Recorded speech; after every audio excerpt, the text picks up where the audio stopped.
¿Las drogas fuertes actuales siempre fueron consideradas así? ¿Cómo sabemos cuáles de las que ponemos en nuestro cuerpo son seguras? ¿Me están causando ansiedad? ¿Tienen algo para eso?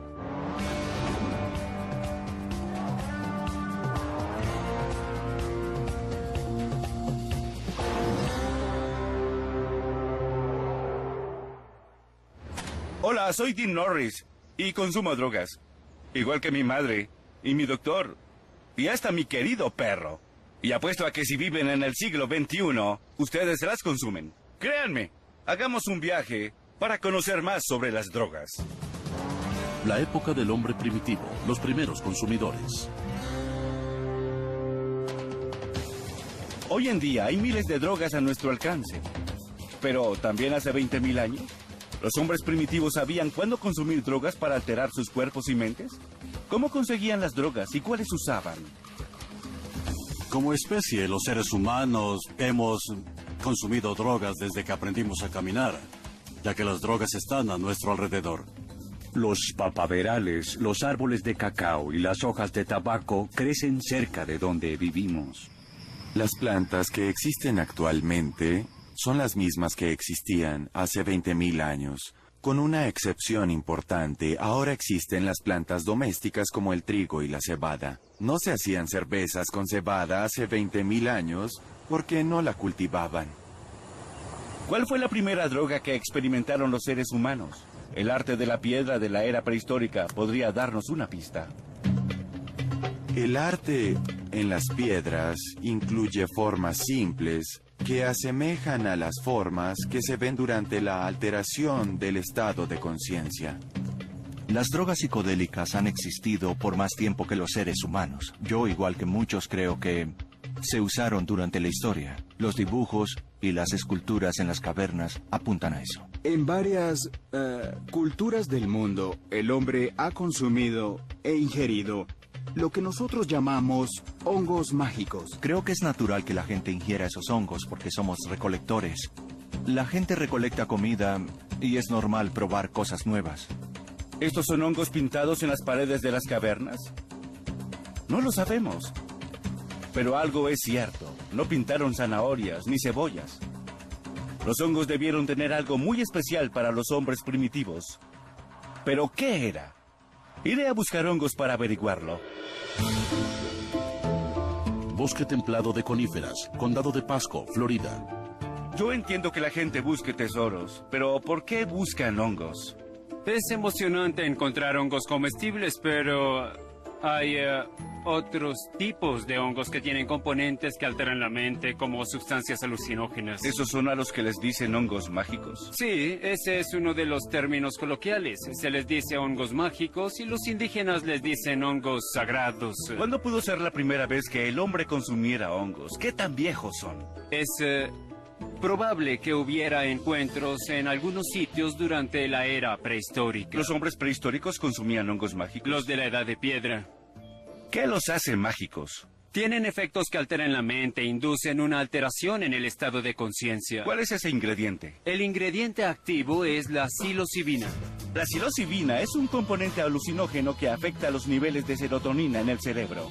Causa náuseas, vómitos, debilidad muscular e incapacidad de distinguir entre la realidad y la fantasía. ¿Cómo crees que los hombres prehistóricos descubrieron los hongos? Bien, en algunos casos fue ensayo y error y descubrimiento accidental. Sin embargo, había algo con este tipo de efecto que fue objeto de una búsqueda deliberada, el estar alerta. Alguien se los encontró y quiso seguir haciéndolo. Exactamente. Sí. ¿Por qué crees que los hongos fueron considerados sagrados? Hay algo inherente en el efecto de los hongos alucinógenos que tiene el poder suficiente para cambiar puntos de vista y asuntos vitales. No sabemos cuál es el impulso religioso, pero es algo que aparentemente no puede explicarse de otra forma. Vaya, no sabemos si de verdad el hombre prehistórico experimentó con hongos, pero hay muchas especulaciones sobre eso. Una opinión controversial es que las experiencias de expansión mental con hongos ayudaron a los seres humanos a evolucionar. En los círculos académicos psicodélicos, esto es la teoría del mono drogado. Parece posible que las plantas psicoactivas jugaron un rol importante en la evolución humana. Se puede ser más inteligente usando drogas psicodélicas. Se piensa mejor y se ven las relaciones en la naturaleza. Se ve dónde ha estado una semilla, en dónde creció y se recolectan. Los monos no podían hacer eso, pero con drogas psicodélicas, tal vez sí. Una nueva manera de estar en el planeta pudo haber comenzado con estas drogas. La experiencia humana con las plantas psicoactivas pudo ser una experiencia religiosa primordial y el comienzo de la sospecha del hombre de que había otro mundo. Los seres humanos han usado drogas alucinógenas para tratar de conectarse con poderes mayores por miles de años. ¿Pero lo hacían a propósito o las descubrieron accidentalmente en búsqueda de comida? Bien, ¿qué te parece si vamos a buscar hongos? A mí me parece bien. Bien, ¿qué estamos buscando? Aquí en Florida, la especie más conocida es la Psilocybe cubensis. De hecho, allí veo algunos hongos. Sí, parecen hongos. Sí, ¿esos son los que buscamos? No son Psilocybe cubensis. Estos hongos podrían ser venenosos. Vaya. Al menos a primera vista. Qué bueno. Mira eso. Las amanitas más venenosas normalmente son blancas. Sí. Su cuerpo y sus laminillas son blancas y su base parece un saco. Si quisiera experimentar un poco, ¿ese no sería el indicado? Exactamente. No puede comerse bajo ningún propósito. Bien. ¿Te interesa ver los hongos alucinógenos como los Psilocybe cubensis? Por supuesto que sí. Bueno, mejor nos vamos de este hábitat hacia el prado que está justo allá. Creo que ahí tendremos más posibilidades. Vamos a ver. Bien. Al parecer, las lluvias recientes son perfectas para buscar hongos. ¿Eso es excremento o estoy equivocado? Es estiércol de vaca, o mejor dicho, excremento, popó. ¿Pueden nacer hongos de ahí? Así lo prefieren. Los Psilocybe cubensis nacen en lo más sucio. ¿Crecen en el excremento? Sí. ¿Y se los comen? Sí, los indígenas les dicen angelitos o pequeños ángeles. Sí. Pero nace del estiércol. Quisiera conocer exactamente lo que busco para poder ayudarte. Te lo señalaré cuando los vea, pero es muy confuso. 90% de lo que vemos en los hongos nos engaña. Sí. Por ejemplo, estos hongos son del género Paneolos, pero pareciera que fueran... Podría ser. Los Psilocybe cubensis son morados oscuros.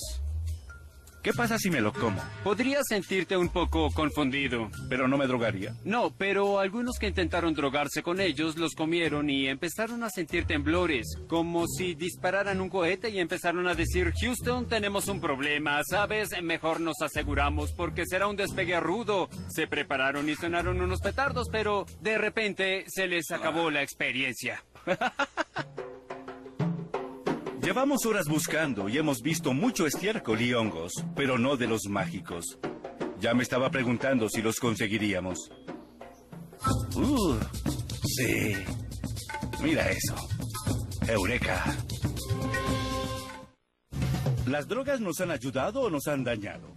¿Qué papel han jugado para convertirnos en lo que hoy somos? ¿Y cómo las encontraron nuestros ancestros? Continuemos nuestro viaje para conocer más sobre las drogas.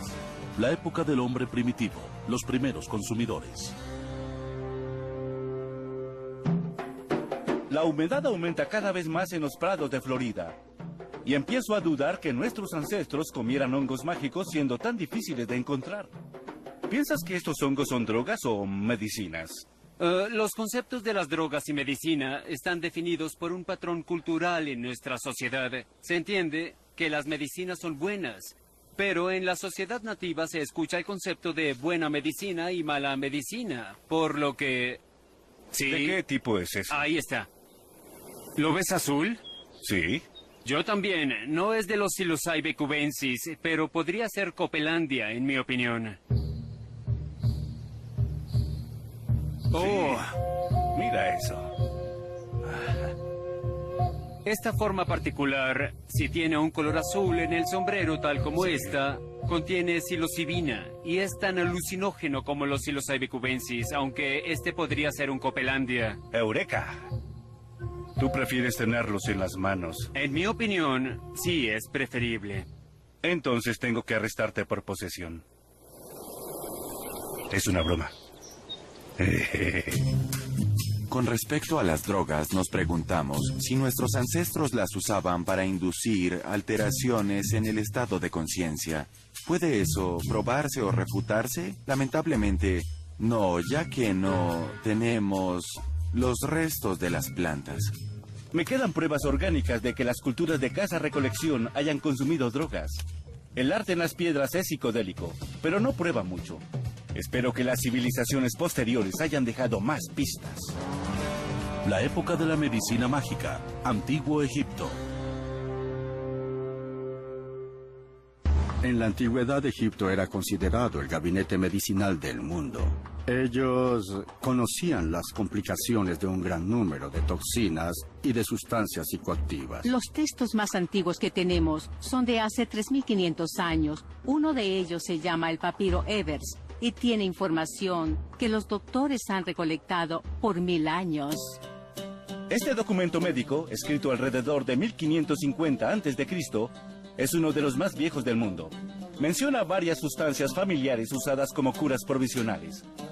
Ajo para las hemorroides, eneldo para la flatulencia y miel para los problemas respiratorios. También había un sorprendente remedio para calmar a los bebés. El opio. Bien, mientras funcione. El opio es maravilloso para calmar el dolor y ha sido de gran ayuda para la humanidad. Este recipiente se llama Bil y es fácil de conseguir en Egipto. Si lo volteamos parece una semilla de adormidera. Estas líneas rectas asemejan a las que habría que hacer para sacarle el opio a la semilla de adormidera. Además de descubrir medicinas mágicas, los egipcios usaban otras sustancias, como el incienso y la mirra en ceremonias mágicas. Muchos reconocen el incienso y la mirra porque fueron regalos en el nacimiento de Jesús. Si se inhalan en un espacio cerrado, son muy poderosos. Los egipcios estaban conscientes del uso del incienso para motivar a sus estatuas. Permitían que Dios hablara a través de sus estatuas y aparentemente tanto los egipcios como los griegos inundaban a sus grupos con grandes cantidades de humo del incienso. ¿Quién sabe si el incienso y la mirra pueden hacer hablar a las estatuas hoy en día? Pero algunos estudios que se han probado en ratones indican que ambos pueden reducir el dolor y aliviar los síntomas de la depresión y la ansiedad. Conozco gente que experimenta con incienso y es psicoactivo. Los antiguos egipcios consumían drogas medicinales y en ceremonias mágicas, pero ¿lo hacían para divertirse? Los antiguos egipcios tenían muchos festivales anuales, en los cuales se embriagaban. Había festivales de ebriedad para la diosa Hathor, en los cuales tenían que beber mucha cerveza roja. Los egipcios se tomaban en serio sus cervezas y se aseguraban de tener sus reservas completas. Esta es una taza de cerveza egipcia de hace 6.000 años. Alguien la fabricó para ponerla en la tumba de un amigo, para que éste tuviese cerveza por toda la eternidad.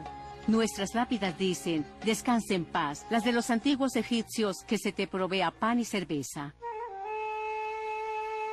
Los antiguos egipcios construyeron las pirámides, diseñaron ciudades y gobernaron por miles de años y claramente las drogas tuvieron importancia en sus vidas. Pero hubo otra civilización en el mundo que también construyó pirámides, cuyo consumo de drogas les dejaba efectos más duraderos.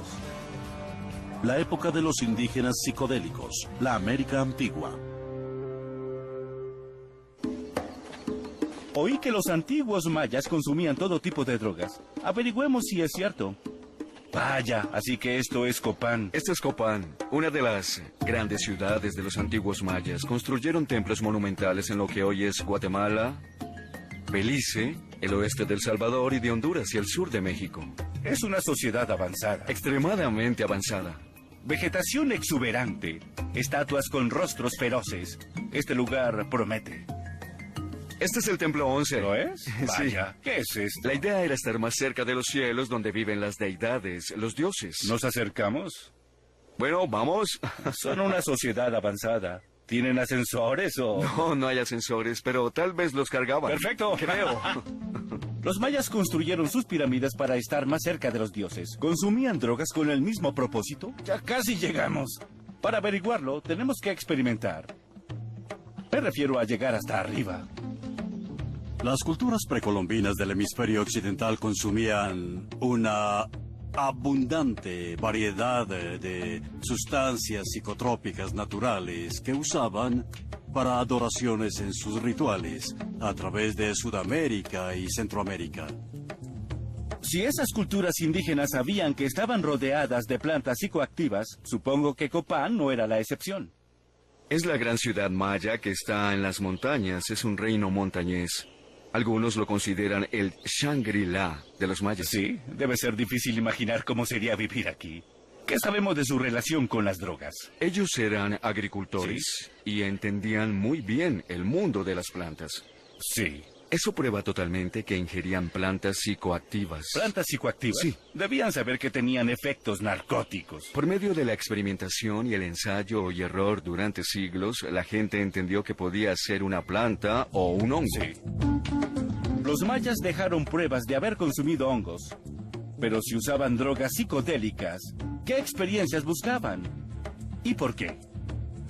Bueno, la idea era estar en comunión con los dioses. Si lo lograban, podían obtener sus consejos, lo cual era muy poderoso. Esto iba de la mano con varios tipos de sangrías, sacrificios y cosas similares. ¿Sangrías? Sangrías. Eso. Sí, digamos que tú eres un rey. Bien, es rey bueno de los ser mayas rey. en Copán. Exacto, entonces, sí, es bueno ser ¿qué rey. haría? ¿Eso crees? ¿Qué harías? Pues sacarías tus genitales y con un objeto prestigioso como la espina de una mantarraya traída desde el océano, te perforarías los genitales. Sí, ya, bien. calma. Dejarías que la sangre fluyera a una corteza de papel. Bien. Dentro de un tazón de cerámica, el cual encenderías y te lo fumarías con tu sangre. Y eso sería una ofrenda. Vaya, quizá no es tan bueno ser rey. Entiendo por qué era una alteración de su estado. No era más...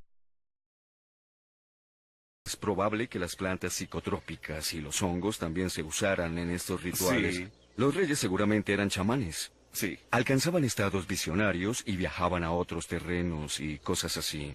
Por lo que las alteraciones de estado inducidas por hongos eran una buena manera para ser chamanes. Sí, seguro. Los hongos mágicos les permitían hablar con los muertos. Rápida y fácilmente.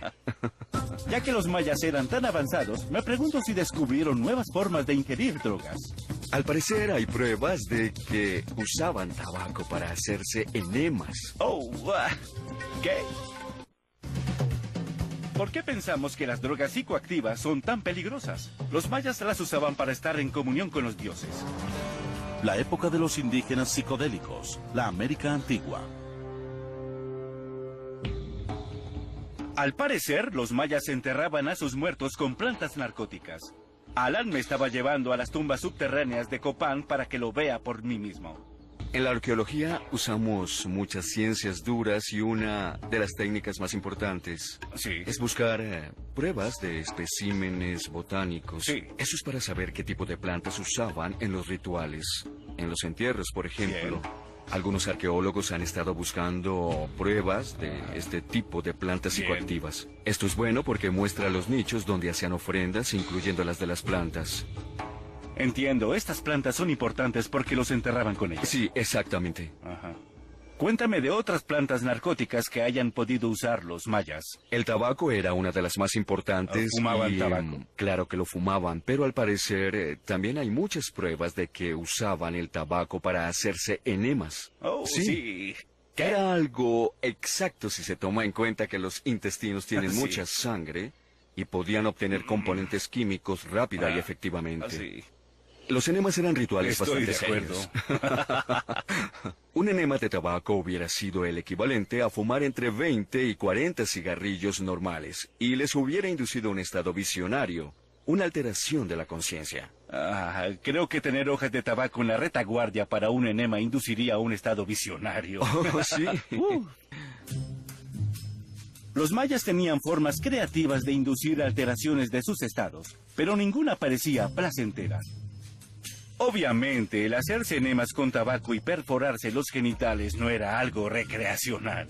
No, para nada. Se trataba de rituales y también de prácticas muy estructuradas y ordenadas. Estas plantas les servían para estar en comunión con Dios. Bueno, de hecho, ellos eran dioses. Alojaban a los dioses divinos en sus cuerpos para convivir con ellos. Los mayas pensaban que alojaban dioses en sus cuerpos al ingerir drogas.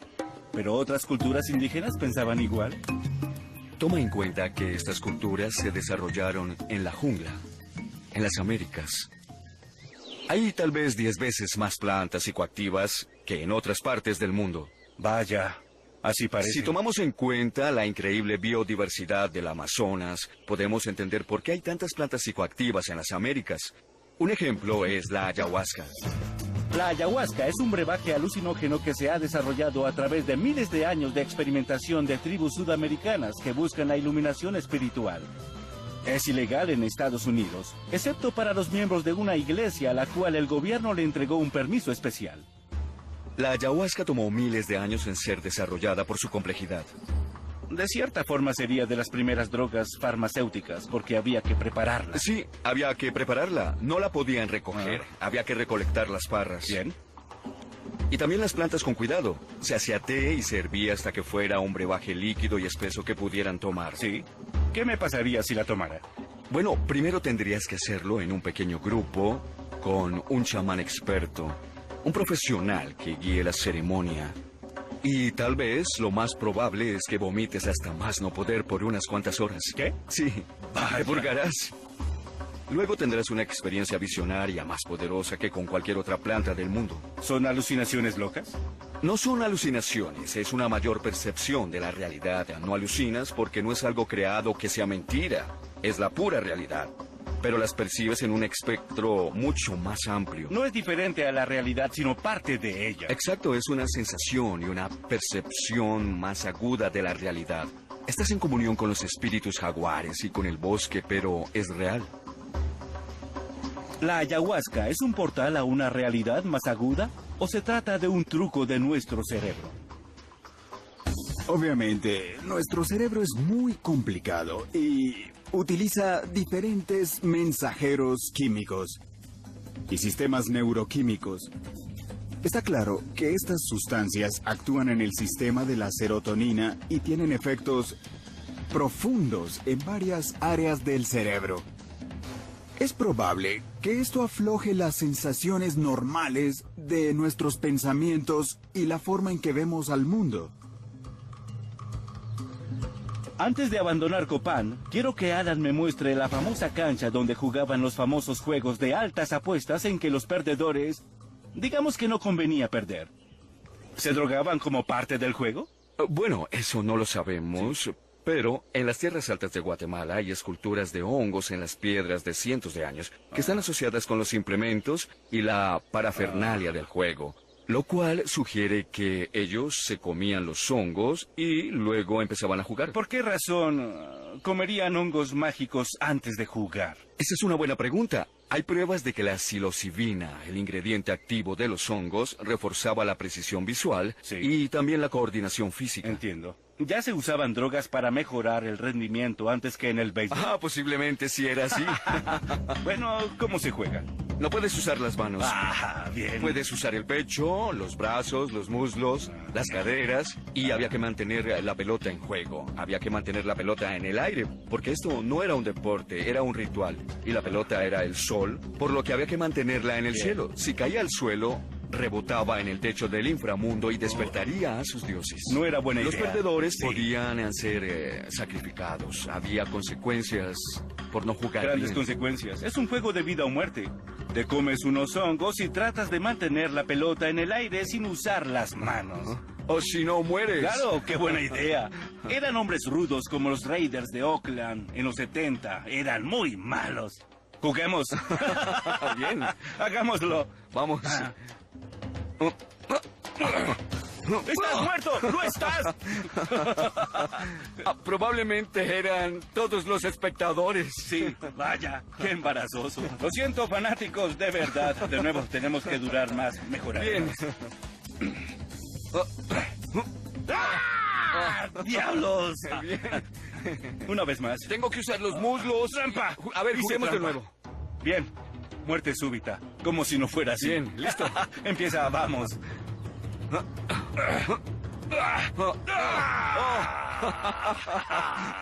Es tiempo de sacrificarte. Vamos ya. Para los mayas y otras culturas indígenas, las drogas eran un portal al reino espiritual. Actualmente, las drogas psicodélicas son las más restringidas de todas.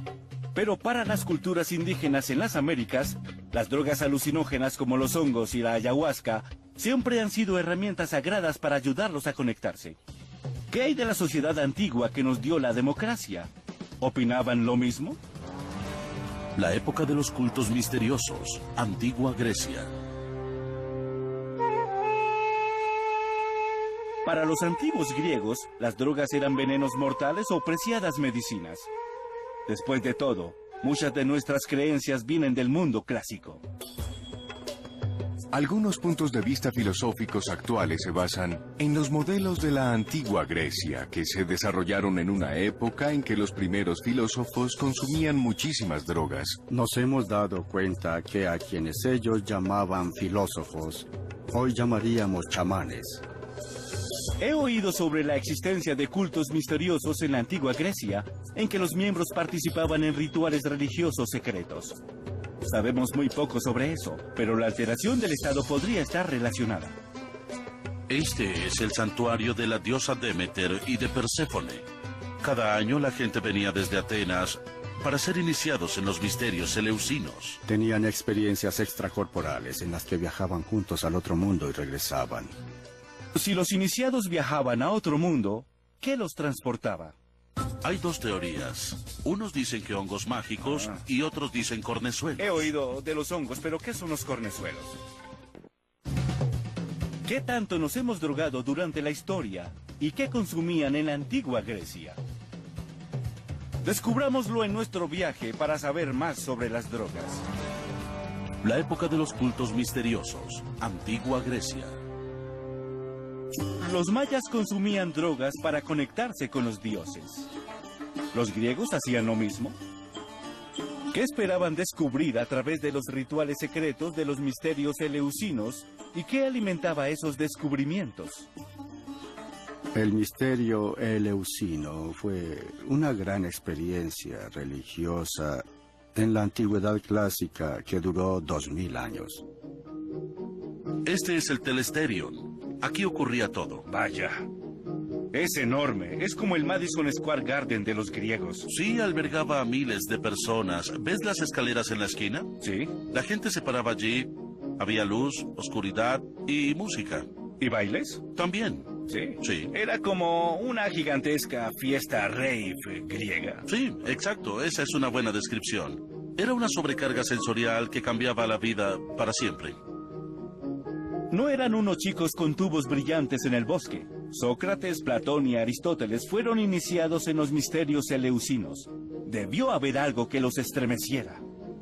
Conocieron a los dioses. ¿A los dioses? Vaya, venían a celebrar este ritual. Dicho esto, ¿crees que las drogas estaban involucradas? Creo que sí tenían que ver. ¡Qué sorpresa! ¿Te refieres a alteraciones del estado? Sí, si de verdad consumían drogas, ¿cuáles hubieran sido? Hay dos teorías. Unos dicen que hongos mágicos y otros dicen cornezuelos. He oído de los hongos, pero ¿qué son los cornezuelos? El cornezuelo es un hongo granoso que crece en las piedras. Al ingerirlo, altera radicalmente los químicos en el cerebro al incrementar los niveles de serotonina, lo cual produce alucinaciones. En los años 30 lo usaban para sintetizar la dietilamida de ácido lisérgico o LSD. Sabemos que había una bebida para los iniciados llamada quicayón, hecha de cebada y de poleo, que es una menta. Ajá. Ellos la bebían. Si tenía cebada, tal vez tenía hongos, así que pudo ser cornezuelo. Sí, esa es la teoría. Al parecer el cornezuelo les brindaba la habilidad de prever a la diosa porque tenía efectos psicotrópicos en el cuerpo. El problema es que nadie ha podido extraer una droga alucinógena del cornezuelo que no lo mate o lo paralice. Ah, vaya. El cornezuelo es muy peligroso, definitivamente. Tal vez por eso los atenienses no querían revelar esta fórmula al público. La sustancia era tan interesante que se le dio un mal uso recreacional, lo cual era una ofensa capital.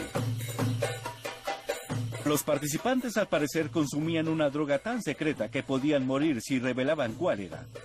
Algunos historiadores piensan que esa misma droga inspiró los trabajos clásicos que aún se leen en las universidades. Los filósofos reconocidos de la antigüedad fueron iniciados en los misterios eleusinos y sus experiencias psicotrópicas les permitieron alcanzar sus inspirados pensamientos. ¿Cuándo se acabó esto? Los góticos saquearon el lugar en el año 400 después de Cristo. ¿Los chicos con rímel y pantalones negros ajustados? Ellos usaban armaduras. Eran más formidables. Lo eran, por supuesto, sí. Los misterios eleusinos terminaron cuando el Imperio Romano se convirtió al cristianismo. Y el santuario está arruinado porque los cristianos lo profanaron. Me pregunto si los griegos se drogaban con otros propósitos. Se consumían muchas drogas en el mundo griego, hasta en la asamblea, que era un equivalente al Congreso. Ahí está el Partenón. Aquí nació la primera democracia del mundo. Genial, aquí mismo. Aquí donde estamos parados. Las reuniones comenzaban con rituales de purificación, quemaban incienso y sustancias botánicas. Los miembros de la asamblea eran sometidos a una fumigación de plantas psicotrópicas para inducir lo que llamaban el espíritu jovial, para luego discutir sobre política. ¿Qué era el incienso entonces? Ellos usaban mirra, resinas y hojas de plantas. ¿Cannabis tal vez? Sí, es posible. Sí. Los griegos conocían el cannabis. Bien, te diré una cosa. Donde hay incienso hay cannabis. Sí. La fumigación era encerrada, como si fumáramos marihuana en un auto con nuestros amigos e inhaláramos sus efectos del humo continuamente. Imaginen llenar un auto con tanto humo que se aspirara. Era el equivalente de forzar a los congresistas a consumir drogas psicotrópicas antes de discutir la legislación. Entonces, un estado elevado era importante tanto para las ceremonias religiosas como para las políticas. Era parte importante de la vida griega. Sí, es correcto. Ellos consideraban importante la intoxicación. La palabra griega fármacon se refería a la medicina o al veneno. De allí nace la palabra farmacología. El físico griego Hipócrates, considerado el padre de la medicina moderna, entendió que había una razón científica por la cual las drogas afectaban nuestros cuerpos. Los griegos decían que cualquier sustancia que poníamos en nuestro cuerpo que produjera un cambio podía ser tanto buena como mala. El veneno de serpiente fue una de las drogas más usadas en la antigüedad. El símbolo médico moderno, que heredamos de los griegos, tiene dos serpientes enredadas en un bastón. Esto podría indicar que ellos sabían que el veneno de serpiente y otras drogas podían curar y hacer daño. En la sociedad griega no había un estigma social en contra del consumo de drogas. No, en absoluto. No era una cuestión moral y nunca lo pensaron de esa forma. Solo apreciaban el placer y eso era lo más importante para entender cómo vivir una buena vida. ¿Las drogas eran placeres para los griegos? Así es, eran placeres en las ocasiones y contextos adecuados. Como el sistema universitario griego actual. Exacto. Desde rituales religiosos y ofrendas políticas hasta estudios médicos, los griegos han tenido una relación sofisticada con las drogas. Entendían que consumirlas podía ser peligroso. Pero nunca se pensó si estaba bien o mal. La época del juicio moral. La religión antigua. Es posible que Jesús y las drogas hayan estado batallando por la fe y la devoción de la gente durante más de 2000 años. Para los antiguos griegos y para otras religiones paganas, las drogas eran parte fundamental del proceso de conexión con los dioses. ¿Por qué los cristianos no estaban de acuerdo? Los primeros cristianos expresaron mucha ansiedad y hasta sospecha en relación a los placeres del cuerpo. En ese entonces, la gente sabía que las drogas podían inducir a placeres del cuerpo, y eso no estaba a tono con el mensaje cristiano. La fe en Cristo era el camino a la salvación, por lo que la fe en las drogas se volvió un problema. Durante el siglo IV, con el ascenso de los emperadores cristianos, se introdujeron en la sociedad las primeras leyes antidrogas. Estas leyes se enfocaban en el consumo de drogas de estas misteriosas religiones. Si la gente consumía drogas psicodélicas y tenía experiencias de unión con Dios, ¿para qué necesitaban a la iglesia? Los primeros cristianos querían que la gente viera que solo la fe en Cristo podía inducir una auténtica experiencia religiosa, y algunos historiadores creen que llevaron a cabo una guerra contra las drogas. Los cristianos se convirtieron en grupos de errantes agentes de la ley. Estos monjes destruyeron templos y asesinaron a mucha gente. ¿Los cristianos se sentían amenazados por las drogas? ¿La fe es una sustancia que discrepaba con la fe en Jesús? La época del juicio moral, la religión antigua. Las religiones precristianas usaban drogas para sentir a Dios, pero el cristianismo pensaba que era todo lo contrario. ¿Por qué esta división? Espero que el Centro de Rehabilitación El Calvario en Phoenix tenga respuestas. Hay un lugar al que pueden acudir quienes quieren tener un elemento cristiano en su tratamiento sin necesidad de obviar detalles. Pueden hacer que su fe en Dios sea parte de él. ¿Se puede superar la drogadicción si se cree en un poder superior? Un reciente estudio probó que los programas de rehabilitación de alcohólicos basados en la fe son 30% más efectivos que los de rehabilitación secular. Los creyentes normalmente viven más, tienen más dinero y más probabilidades de recuperarse de operaciones peligrosas. Un poco de fe hace milagros y la rehabilitación no es una excepción. ¿Qué hizo que los cristianos se opusieran a las drogas? ¿Las veían como un competidor desde el principio? Historiadores creen que llevaron a cabo una guerra contra las drogas. Los cristianos antagonizaban con cualquier competidor de su creciente religión, por lo que los perseguían. Destruían santuarios y profanaban esculturas.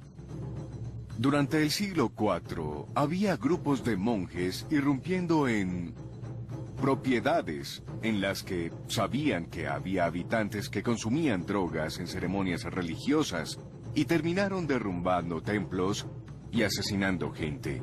El ataque contra los no cristianos que consumían drogas fue el punto principal de la plataforma política de los obispos para obtener poder y legitimidad. En el Calvario, la gente no tiene una guerra contra las drogas, sino contra la adicción, y su mayor arma es la fe. Pero, ¿por qué no pueden coexistir la fe y las drogas?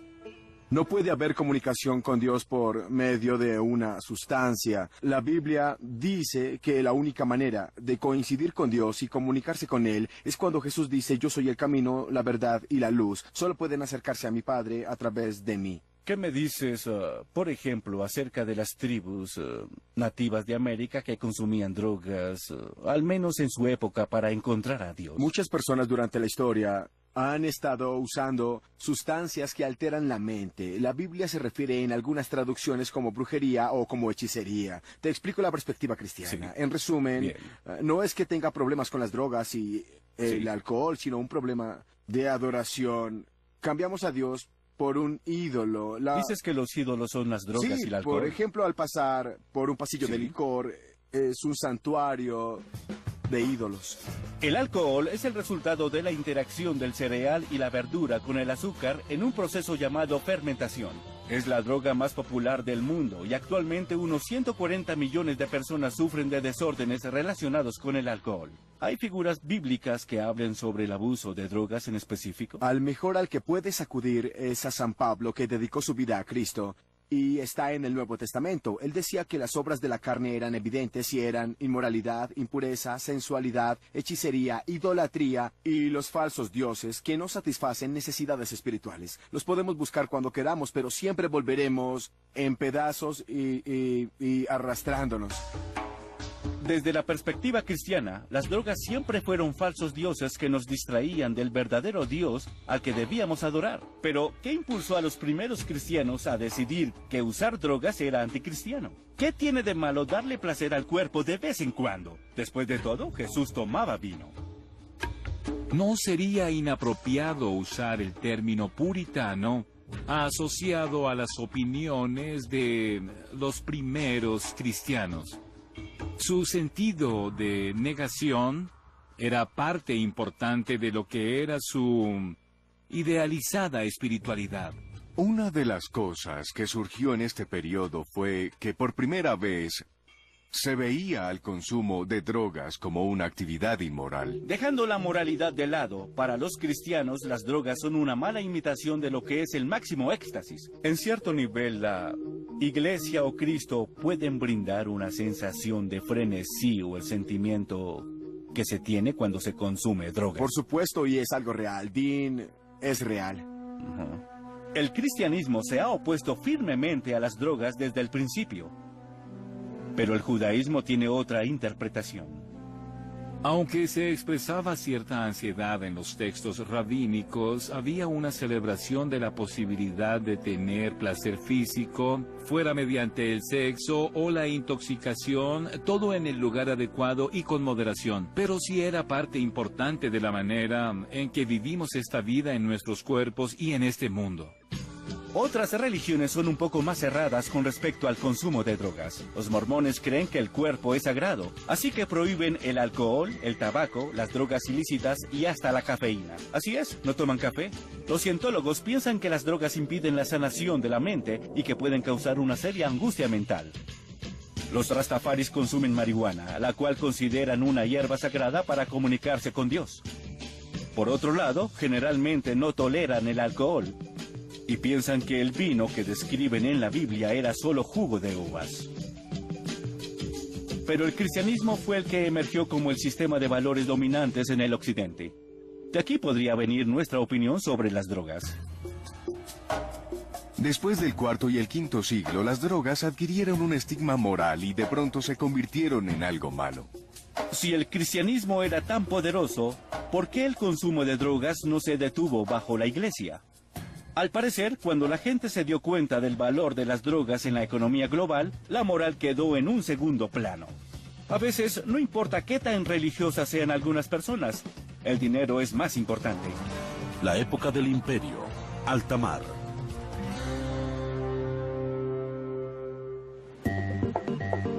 Cuando las potencias europeas comenzaron a explorar en alta mar a principios del siglo XV, el descubrimiento de nuevos mundos significó el descubrimiento de un mundo de drogas. Las drogas comenzaron como productos locales. La razón de esto es que muchas de ellas vienen de las plantas y estas no están distribuidas uniformemente en el mundo.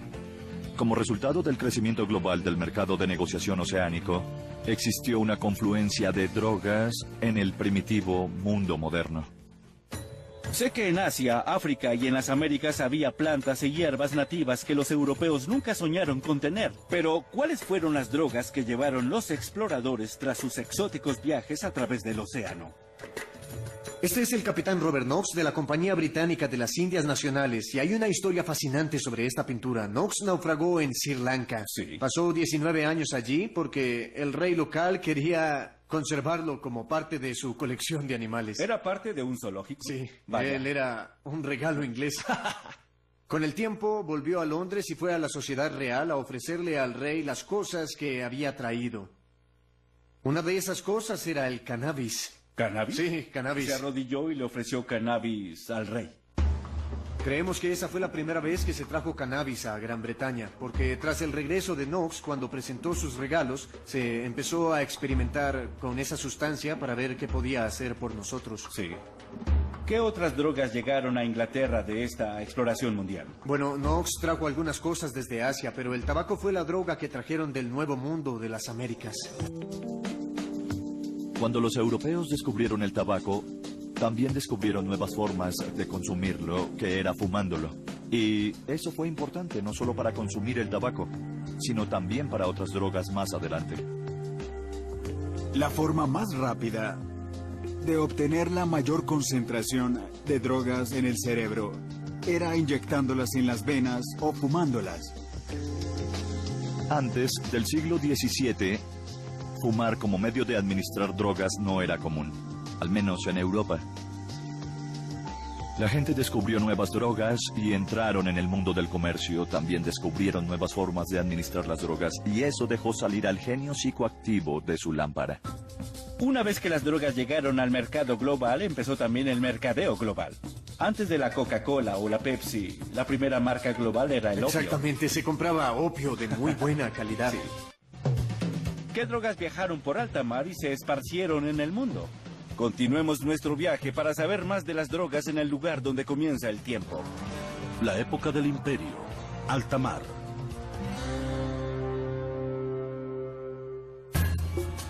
Estás parado en el meridiano de Greenwich. Todo hacia el oeste es un hemisferio y hacia el este es el otro. Y Londres está en el centro del mundo. ¿Los británicos decidieron que el centro del mundo fuera en medio de Londres? No fue arbitrario, lo hicieron porque podían. Una de las razones para que estuviera aquí es por el negocio comercial de la Compañía Británica de las Indias Nacionales. El té, las especias y el opio. Esa es gran parte de la historia del imperio y de la Compañía Británica. El opio funciona inundando el cerebro con alcaloides narcóticos que crean placer intenso y disminuyen el dolor. Se ha usado por miles de años y es probablemente la medicina más vieja para la diarrea. Una de las formas en que la Compañía Británica pagaba por el té era enviando opio a China. Vaya. Así que empezaron a desarrollar una marca de opio y al vendérselo a China estaríamos hablando entonces de la primera marca a nivel global. Antes de la Coca-Cola o la Pepsi, la primera marca global era el opio. Exactamente, se compraba opio de muy buena calidad. Fumé opio de marca.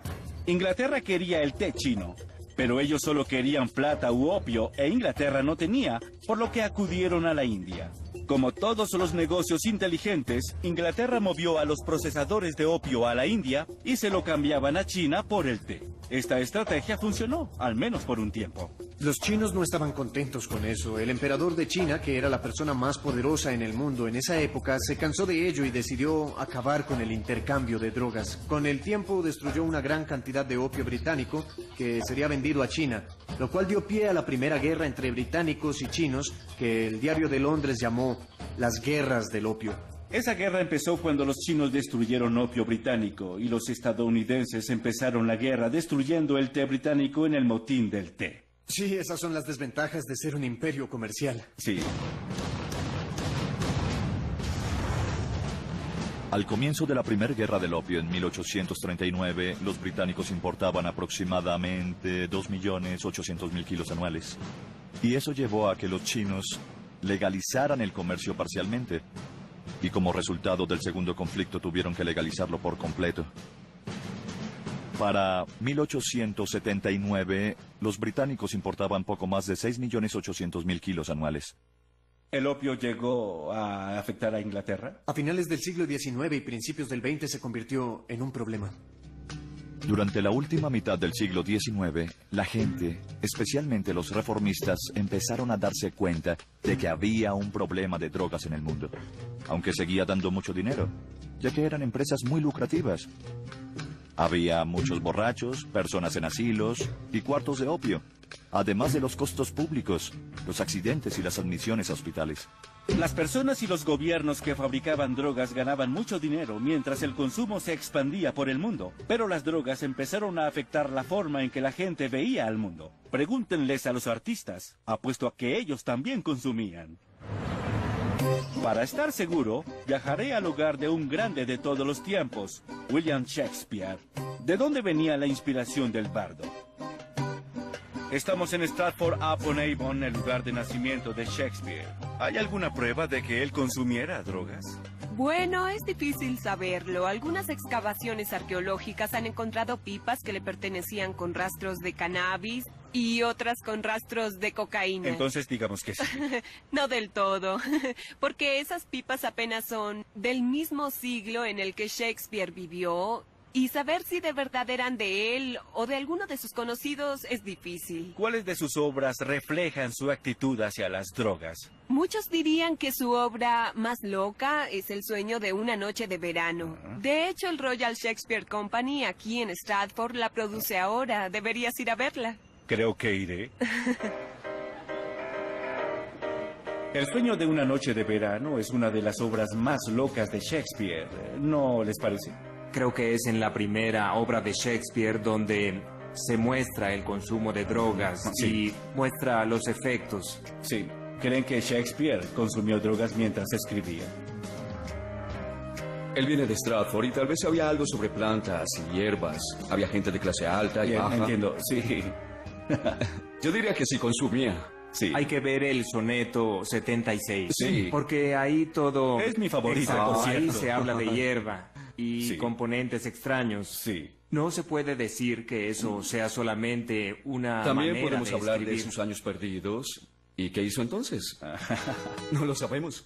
La lista de artistas consumidores de drogas es larga y distinguida. Todos sabemos que Van Gogh le encantaba el ajenjo, al igual que Oscar Wilde, Edgar Allan Poe y a Pablo Picasso. Picasso también disfrutaba del opio, igual que Charles Dickens y Mary Shelley. Allen Ginsberg escribió Howl consumiendo peyote, hábito que compartía con Jim Morrison y Hunter S. Thompson. Ray Charles y James Taylor eran adictos a la heroína y Johnny Cash consumía barbitúricos y anfetaminas. Adolf Hitler no era artista, pero cabe destacar que se inyectaba metanfetaminas en el trasero y usaba gotas de cocaína para los ojos. En cuanto a la marihuana, ¿necesitamos una lista? Después de fumar marihuana, nuestro cerebro hace conexiones que no hace normalmente. Esa es la definición de creatividad. Asociar un evento, un hecho, una experiencia o tal vez una emoción con algo que no había asociado antes. Pero muchos artistas queridos sucumbieron al abuso de las drogas. La heroína es responsable de las muertes de Janis Joplin y Sid Vicious, mientras que la mezcla de heroína y cocaína, conocida como Speedballs, mató a John Belushi, Nick Drake y River Phoenix. La cocaína mató a Ike Turner y a John Entwistle de The Who. Y la cocaína mezclada con morfina mató a Chris Farley. La morfina acabó con el comediante Lenny Bruce. Y Heath Ledger murió por oxicodona, una forma legal de cocaína mezclada con otros narcóticos. ¿Necesito nombrar más? Sin las drogas hubiéramos tenido a los creadores artísticos, pero sin las experiencias que éstas les creaban. Es un intercambio. No se puede crear arte sin la psicosis. Los intercambios eran necesarios durante la época del Imperio. Las drogas alimentaron nuevas economías e inspiraciones artísticas que el mundo no había visto. Nadie se dio cuenta de que la disponibilidad de las drogas crearía problemas sociales. Pero muchos de ellos se vieron opacados por los avances en el uso de las drogas como medicinas. La época del alivio del dolor, las panaceas del siglo XIX.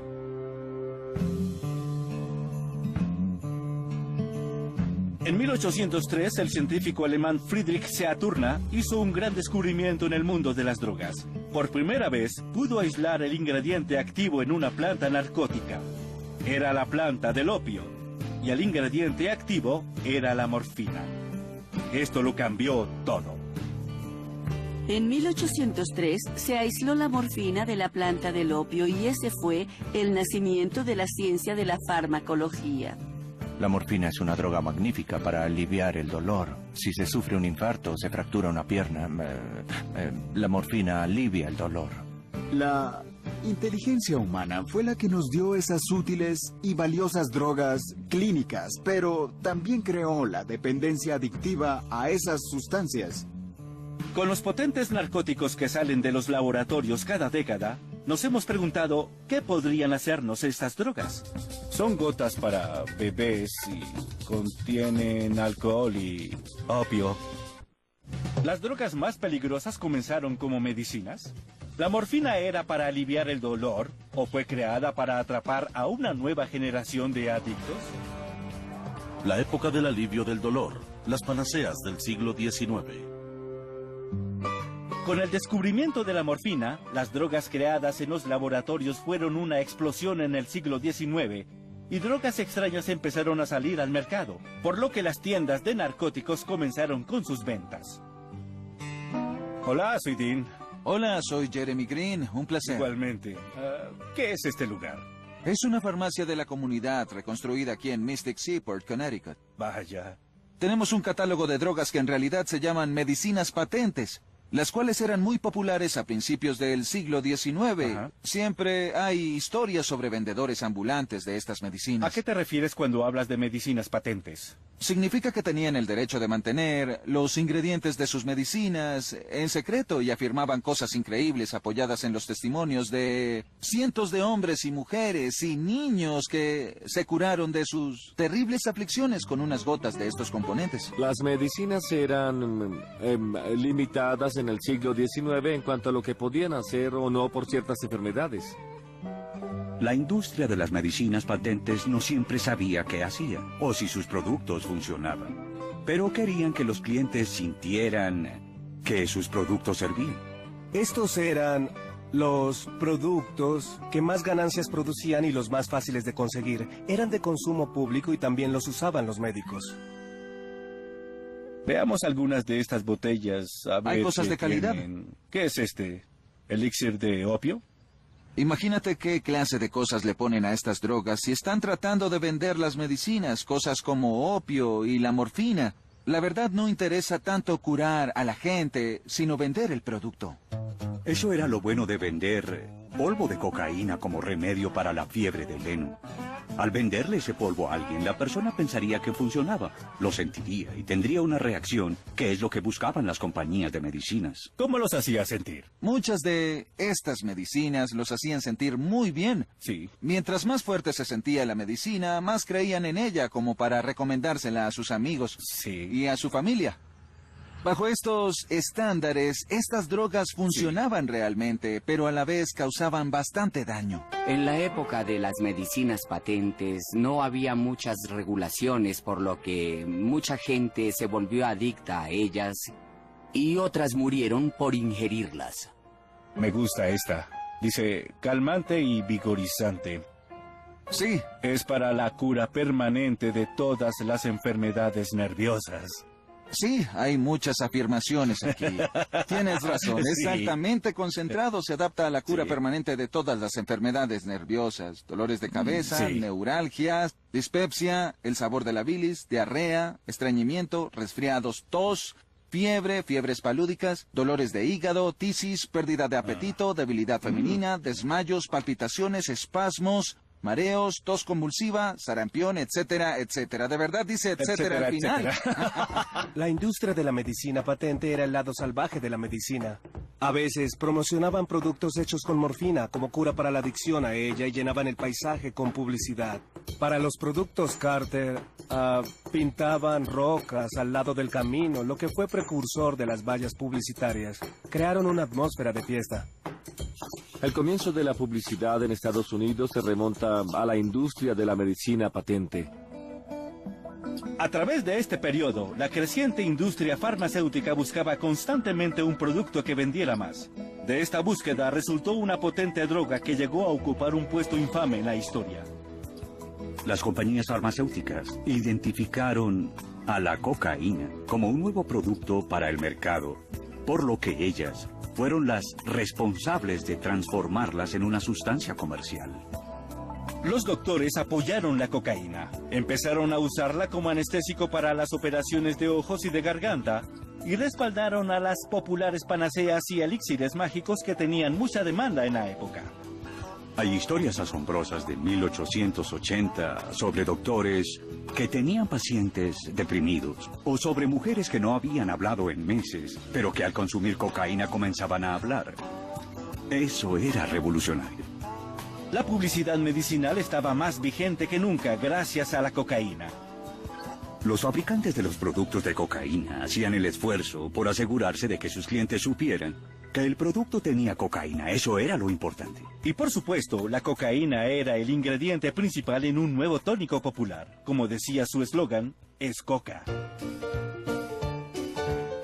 En 1890, en Atlanta, para pedir una Coca-Cola en la farmacia, por ejemplo, solo se decía, quiero que me dé una droga. La cocaína se había establecido y la gente empezó a descubrirle nuevos usos. En 1880 y 90 en los Estados Unidos, los empleadores decidieron que tenían que permitir que sus empleados tuvieran acceso a la cocaína. A finales del siglo XIX, las drogas más poderosas estaban en medio de la sociedad y nadie estaba aislado de sus efectos. Mira este. Son gotas para bebés y contienen alcohol y opio. Dice que cura, es un remedio para calmar gases y retorcijones y cólicos. Muchas de las estructuras reguladoras actuales para prevenir la venta casual de narcóticos viene del hecho de que se les daba esto a los niños para dormir. Me gustaría comprar un remedio para los gases para mi hijo, ¿entiendes? Claro que sí. Los fabricantes de drogas lanzaban sus productos al público sin saber sobre los efectos a largo plazo que tenían. Así que la gente usaba drogas, ya que nadie les decía que no lo hicieran. No hicieron estudios longitudinales durante el primer mes para determinar si estas medicinas funcionaban o no. Con esto, seguían atrayendo clientes, les decían que volvieran y ellos lo hacían. En 1898, la compañía farmacéutica Bayer introdujo la heroína como inhibidor de tos y como sustituto seguro y no adictivo para la morfina. Pero como la cocaína y la propia morfina, la heroína puede apoderarse del cuerpo de una persona para siempre. Al usar estas drogas, el cuerpo se vuelve fisiológicamente dependiente de ellas. El centro respiratorio y el cerebro se están adaptando a su presencia, así que cuando se dejan de usar, resulta muy desagradable. En pleno siglo XIX, la dependencia de las drogas era vista como una debilidad de voluntad humana. No fue sino hasta 1880 que la adicción se le empezó a atribuir a la droga y no al consumidor. La mayor parte de los casos de personas que se volvieron adictas al opio no fue por disipación, no se trataba de mujeres que iban a comprar opio o algo parecido, sino de mujeres que iban a ver a sus médicos. Mientras las drogas se volvían un problema social mayor, la gente quería señalar un culpable. El racismo surgió en la época cuando el consumo de drogas se empezó a asociar a diferentes razas. Los observadores externos vieron a la gente negra consumiendo cocaína, y lo que hacía que la droga fuera atractiva para la gente era que los podía hacer más fuertes y poderosos e incrementar la duración de sus capacidades, pero hacía que la gente se asustara.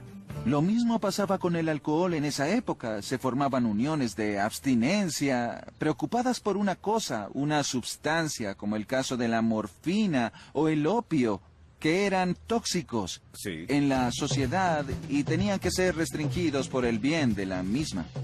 Al acercarnos al siglo XX, nuestra actitud hacia las drogas comenzó a cambiar.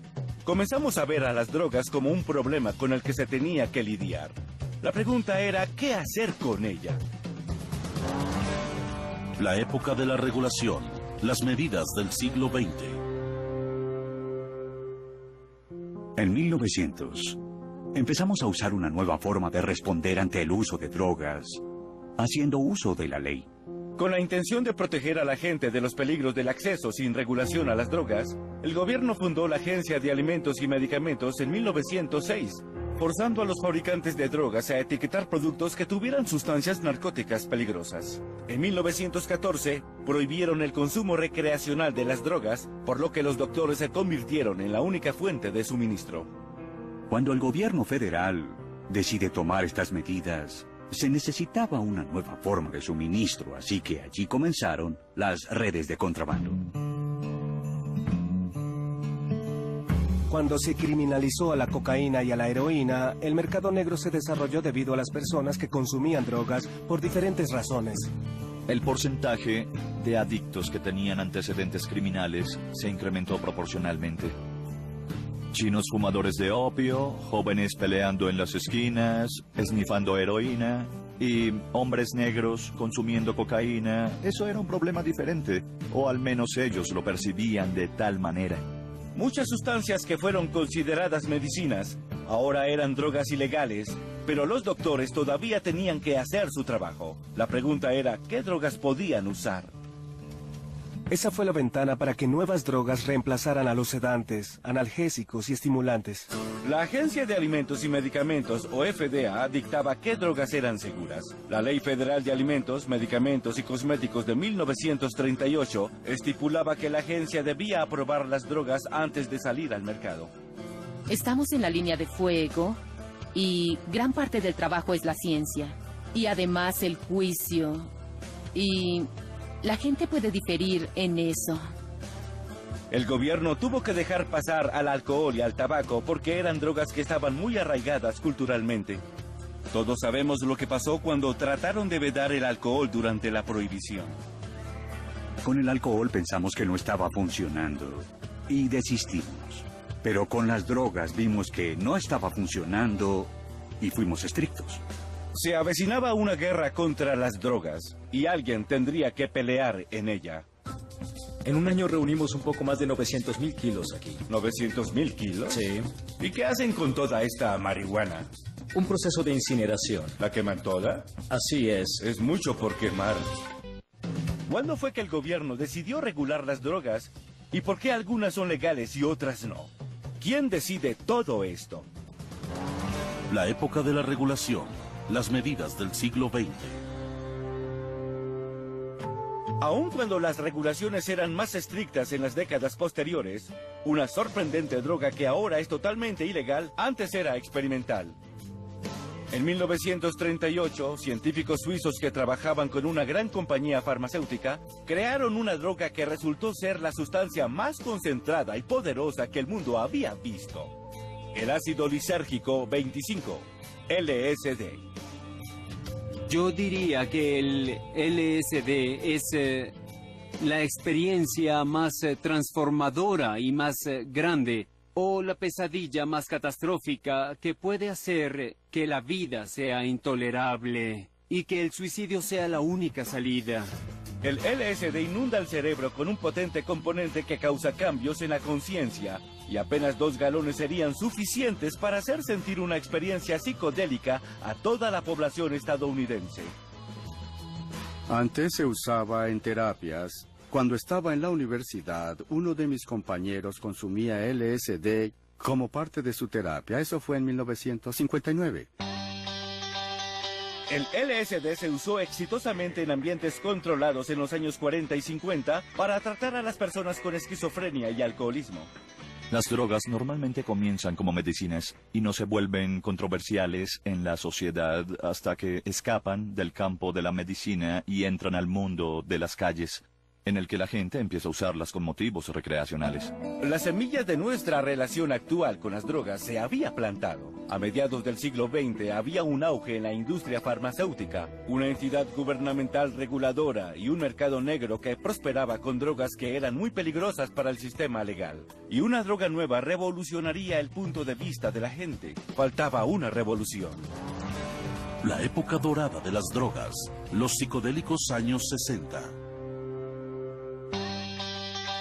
Las drogas ayudaron a crear cambios sociales masivos en los 60. El LSD había escapado de los laboratorios. Uno de los encargados de esto fue el psicólogo de Harvard, Timothy Leary. El LSD es la sustancia más poderosa que ha desarrollado el ser humano para influenciar la mente. Usé la comparación entre energía nuclear y materiales ficticios. Creo que en las manos adecuadas puede traer cambios. Tim decía que la gente debía fumar marihuana todos los días y usar LSD una vez a la semana. Conéctense, sintonícense y váyanse. Y hubo gente que abandonó la universidad por lo que él dijo. Yo tenía 19 años cuando decidí tomar lo que tal vez es la mayor dosis de LSD que se ha ingerido hasta hoy, que eran 100.000 microgramos. Tuve un día de éxtasis y embelesamiento y otros 7 días de agonía espiritual catastrófica. Las drogas psicodélicas pueden ponernos en nuestro centro, al punto de que nos reprogramamos nosotros mismos. El LSD fue tan controvertido como la década que lo hizo infame. A finales de los 60, Estados Unidos se enfrentaba a una guerra perdida en Vietnam y a una generación joven que no entendía. Los jóvenes preferían el sexo, las drogas y el rock and roll en vez de un gobierno en el que no confiaban. Richard Nixon llamó a Tim Leary el hombre más peligroso del país. Para Nixon, el consumo de drogas era símbolo del pudrimiento social y estaba muy alarmado por su incremento. Le preocupaba la contracultura de la droga y el consumo de heroína de los hombres en servicio en Vietnam. Los jóvenes de clase media consumían drogas como nunca antes. Parecía que todos los problemas de drogas convergían en él y en su gobierno. Debemos declararle la guerra al que considero el enemigo público número 1 de los Estados Unidos, el problema de las drogas. Nixon toma la decisión de incrementar y crear nuevos marcos legales que restrinjan aún más el acceso a las drogas. En 1970 se aprobaron nuevas leyes contra las drogas bajo la dirección de Nixon y se formó la DEA, que se encargaría de sacar las drogas de las calles.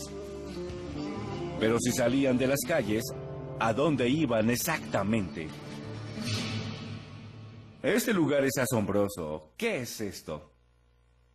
Es un complejo seguro en el sureste de Estados Unidos que la DEA usa para almacenar grandes cantidades de drogas ilícitas antes de destruirlas. En este caso, marihuana. ¿Cuántos kilos tienen almacenados ahora? Más de 45,000 kilos. ¿45,000 kilos? Exactamente, y en un año reunimos un poco más de 900,000 kilos aquí. ¿900,000 kilos? Sí. No soy matemático, pero ¿cuánto dinero sería eso? Es mucho dinero. Sí. ¿Y qué hacen con toda esta marihuana? Primero tomamos una muestra y luego la documentamos y esa información se usa en la corte. Luego tenemos una operación muy consistente en la cual la incineramos. ¿La queman toda? Así es, señor. Es mucha hierba por quemar. Las drogas fueron parte de los 70. ¿Crees que la DEA fue creada en respuesta a eso? Ciertamente, debido a la situación en ese momento, es decir, a la cultura de drogas. Fue por eso que el gobierno quiso consolidar sus recursos para tratar de hacer algo en contra de esto. ¿Cuál es la declaración de la misión de la DEA? Su misión es hacer cumplir la ley de sustancias controladas, que es la ley federal del gobierno en contra de las drogas. En la ley de sustancias controladas de 1970 hay una serie de clasificaciones del 1 al 5 y las drogas de clasificación 1 son las que están terminantemente prohibidas. Cuando creemos que una droga tiene un alto potencial de ser abusada, notificamos a los agentes de la DEA y ellos le asignan su clasificación. La FDA organiza las drogas en 5 categorías. Las de clasificación 1 son las más adictivas y con menos valor medicinal. Las de clasificación 2 son un poco menos adictivas y con mayor valor medicinal. Así va hasta la clasificación 5. Tiene sentido. Pero la marihuana, incluyendo la medicinal, es de clasificación 1, mientras que la cocaína, el PCP, la oxicodona y la morfina son de clasificación 2. El alcohol y el tabaco no están en la lista. La marihuana ahora es de clasificación 1. Pero eso no tiene nada que ver con la ciencia, sino con la política y el presupuesto de la DEA. En los 70 hicimos mucho trabajo dentro de la ciudad a nivel de las calles. ¿Qué drogas usaban? Usaban LSD, heroína y mucha marihuana. En los años 80 nos enfocamos en la epidemia de cocaína de finales de década, en la que hubo mucha violencia y tuvimos que crear fuerzas de trabajo para combatirla. En 1980, las leyes contra las drogas se hicieron más estrictas y las sentencias en prisión por cargos de drogas eran más largas. Bajo el mando de Reagan, el control de drogas tomó auge. Díganle sí a la vida. Y en cuanto a las drogas y al alcohol, digan no. En los años 80, yo era el abogado principal de los miembros de la Cámara de Representantes que aprobaron la ley de sustancias controladas. Me sentí muy perturbado por lo que pasó. Era consciente de que las leyes que estaban aprobando eran completamente inefectivas y que en vez de combatir a los carteles, los estábamos enriqueciendo. Las sobredosis incrementaron y las cárceles se llenaron. Yo viví eso.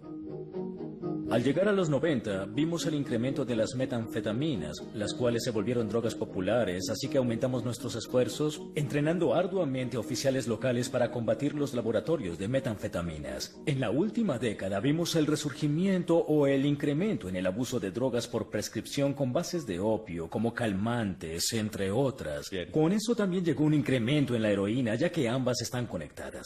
Y obviamente, la marihuana siempre ha sido una fuerza constante, como puedes ver. Sí, puedo verlo. Esta es una batalla constante. Y también puedo olerlo. Al caminar por el complejo de drogas de la DEA, nos preguntamos por qué eso es tan valioso. ¿Es porque es ilegal? La ley de hierro de la economía es que cuando una actividad es más valiosa, más gente la practica. Se usa como un bolso. Vaya, bien. Imagina que estás caminando muchos kilómetros a través del terreno. Sí. El borde es una línea mágica. De un lado vale $1,000 y de otro lado vale $10,000. Es magia. Es alquimia.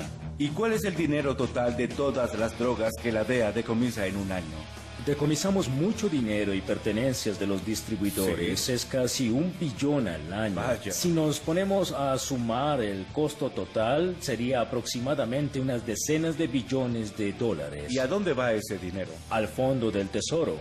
Bien. Lo recuperamos y la totalidad va al fondo del gobierno y se usa para diferentes cosas. Tal vez parques y cosas así. Para educación y prevención. Sí, exacto. También hay muchos costos secundarios para combatir las drogas. Mantener a los que violan las leyes es uno de ellos. La guerra contra las drogas incrementa más que otra cosa la encarcelación masiva de personas en Estados Unidos. Y no hay precedente para eso. Muchos estados han visto cómo los costos de las prisiones han aumentado más rápido que otras categorías de gastos estatales, como la educación, como los medicamentos y como la salud. Es una transformación increíble la capacidad del Estado para hacerles la guerra a los ciudadanos con el afán de controlar las drogas.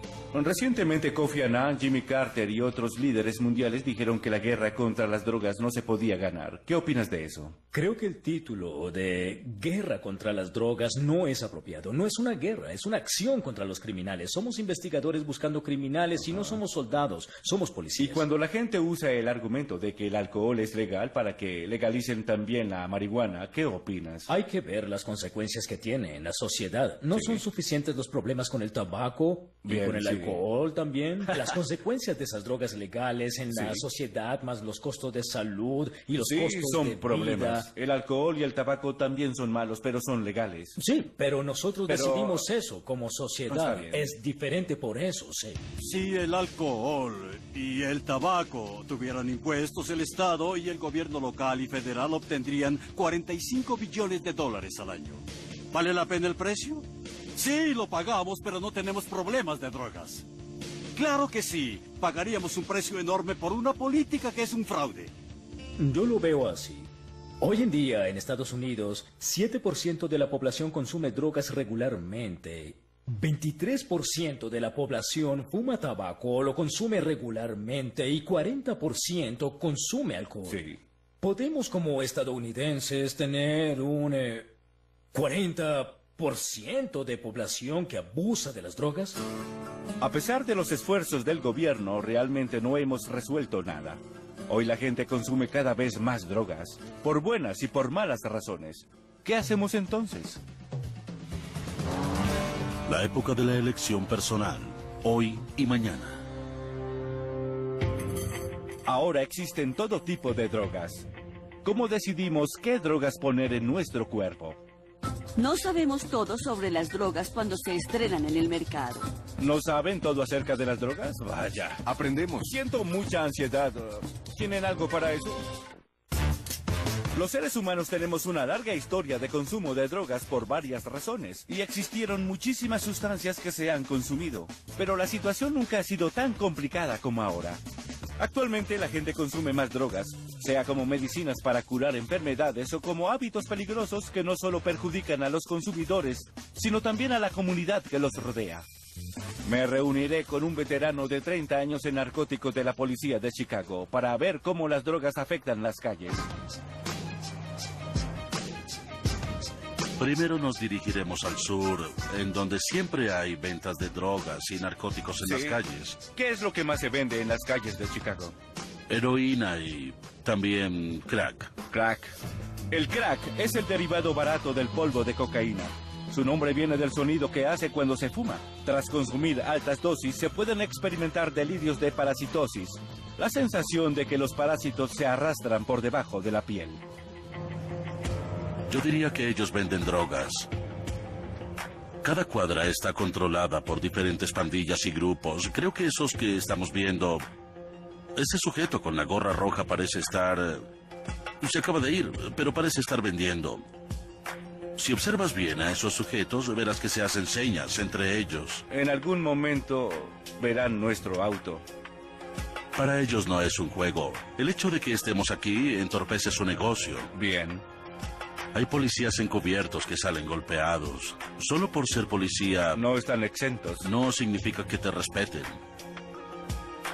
Estados Unidos representa el 4% de la población mundial, pero consume el 65% del total mundial de drogas fuertes. La droga ilegal más popular en el país es la marihuana, seguida por la cocaína y los alucinógenos, incluyendo el éxtasis. Se estima que casi la mitad de los crímenes del país están relacionados con las drogas. El costo de las drogas ilícitas en nuestra sociedad es asombroso. El paradigma del abuso de drogas supera los 200 billones de dólares si se quiere cuantificar. El abuso de drogas ilícitas cuesta más de 200 billones de dólares anuales, mientras que la industria farmacéutica gasta 70 para crear nuevas drogas.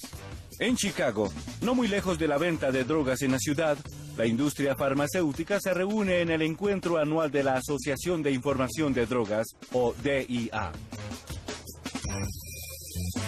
La DIA existe para dar información neutral acerca de las drogas. Yo solo quería saber cómo fue que se complicó tanto nuestra relación con ellas. Es impresionante pensar que una droga común se crea en 10 años. 10 años. Cuesta $1 billón. Espera un momento. 10 años y $1 billón para una Para sola desarrollarla, toma como ejemplo el Lipitor. Sí. El proceso de desarrollo que tiene para usarlo por primera vez en humanos hasta que lo aprueba la FDA. Toma 10 años y cuesta $1 billón. Tengo una idea para una droga. ¿Sí? Sí, la tomas, vas al gimnasio y corres 8 kilómetros por ti. Y se llama Trotatón. Pero ¿todas las drogas del mercado son seguras? Las compañías deberían saber bien qué hace una droga antes de venderla, ¿cierto? Somos una firma consultora de seguridad de drogas de la industria farmacéutica y ayudamos a las compañías a evaluar los efectos secundarios de las drogas. No sabemos todo acerca de ellas antes de estrenarlas. No saben todo acerca de la... Vaya. Aprendemos. Siento mucha ansiedad. ¿Tienen algo para eso? Si lo tienen, lo compraré. Ya vienen. Mi cabeza lucirá así. Con tantos fármacos nuevos disponibles, los doctores siguen siendo los guardianes de estas drogas. Hola, soy Dean Norris. Tengo cita a las 5:15. Por favor, llene sus datos y el Dr. Isaacs lo atenderá pronto. Genial. Gracias. Este es mi chequeo anual y tengo más preguntas para el Dr. Isaacs. Hola. Sí, hola, doctor. ¿Cómo estás? Bien. Ven, entra. Como ya tengo 40, el doctor tendrá más dedos para mi examen anual de próstata.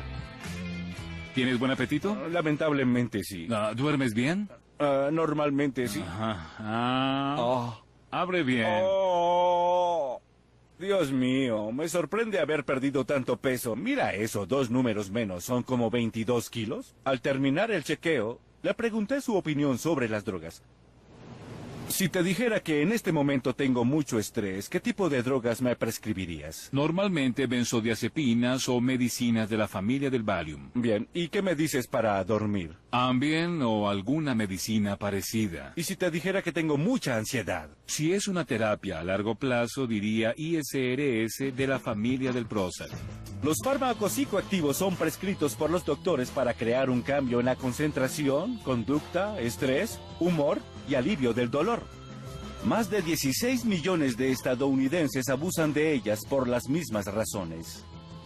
Los índices de prescripción y de drogas prescritas vendidas han aumentado mucho desde los 50. ¿Ahora estamos más medicados que nunca? Claro, porque hay más medicamentos y opciones de los que hubo antes.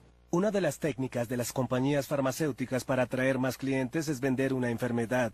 Educan al público para que perciban experiencias que tienen como enfermedades que se pueden tratar con sus productos. Por ejemplo, si pensabas que eras tímido, eso es una enfermedad patológica llamada timidez, que se da en grado mayor al normal y quieren ayudarte a curarla. Al final de todo, el gobierno nos dice qué podemos tomar y qué no. Nuestros amigos nos recomiendan cosas para probar y los comerciales nos mandan a comprar otros productos. ¿Cómo sabemos qué poner en nuestros cuerpos? Únicamente tú eres el responsable de lo que tomas. ¿Se hará más fácil decidir qué drogas usar? Pareciera que en el futuro tendremos más opciones. ¿Mejorarán las drogas? Estamos en camino a una era de drogas personalizadas. Por lo tanto, lo que se supone que hace una droga lo hará de una forma más efectiva, así lo queramos o no. Nuevas investigaciones también pueden encontrar nuevos usos para viejas drogas y en algunos casos pueden ser drogas ilegales. Actualmente se realiza un estudio de este tipo en la Universidad de Nueva York. Prueban una droga de clasificación 1 en pacientes con cáncer terminal para tratar de reducir la ansiedad de muerte. Usar esta droga requiere de un permiso especial de la DEA y algunas medidas de seguridad. Algo raro, ya que nuestros ancestros simplemente salían y la buscaban. ¿La psilocibina no es el ingrediente activo de los hongos mágicos? Correcto. La posible utilidad terapéutica de estas drogas es muy amplia en la psiquiatría y podrían representar un cambio de paradigmas en este campo. Entonces, ¿les dan drogas alucinógenas a pacientes que están lidiando con problemas muy serios? ¿No será eso peor? Hay que usarlas con cuidado, ya que pueden causar efectos psicológicos adversos. Las drogas psicodélicas afectan a la gente de distintas maneras y no siempre de forma predecible. Las drogas alucinógenas tienen una diversidad de efectos psicológicos profundos que afectan a los consumidores. Ya descubrí que las drogas como la psilocibina se usaron para crear experiencias espirituales por miles de años, y ahora parece que los pacientes de este estudio están teniendo experiencias similares. Algunos pacientes han descrito una figura divina y benévola con la que han interactuado. Es curioso que experimenten con una droga que aumenta, en esencia, la espiritualidad, ¿cierto? Es verdad. Sí, qué interesante. Algún día quizás salga como la píldora divina. Estas son píldoras y experiencias divinas. Sí. Lo interesante es que la mayoría de los pacientes han descrito su experiencia con psilocibina como la más grata o una de las más importantes que han tenido junto con tener un hijo. De manera que es uno de los efectos más profundos que he observado. Como sabemos, los seres humanos han consumido hongos mágicos por milenios, pero todavía tenemos un entendimiento limitado de cómo sirve de mediador con los efectos psicológicos increíbles e interesantes que producen en el cerebro. Creo que, lamentablemente, hemos demonizado ciertas clases de drogas sin dejarlas ser objeto del estudio científico y al grado que deberían tal vez serlo. Todavía hay mucho por aprender sobre cómo las drogas afectan nuestros cuerpos y mentes. Hasta la droga más vieja que consumimos sigue siendo estudiada actualmente. Las drogas han sido parte de la experiencia humana de muchas formas a través de la historia. Desde nuestra búsqueda espiritual por un significado mayor, pasando por las prácticas médicas y las curas, la economía global que se creó a partir de las drogas, hasta las nuevas ideas que pudieron haber inspirado. Ahora tenemos más opciones que nunca, pero ¿estamos más sanos? Muchos creen que las drogas son una elección personal y otros que debemos seguir regulándolas para protegernos de sus peligros. Sin duda, con el tiempo seguiremos reexaminando nuestra relación con ellas, lo cual ha sido una constante desde la edad de piedra hasta hoy y que continuará en el mañana.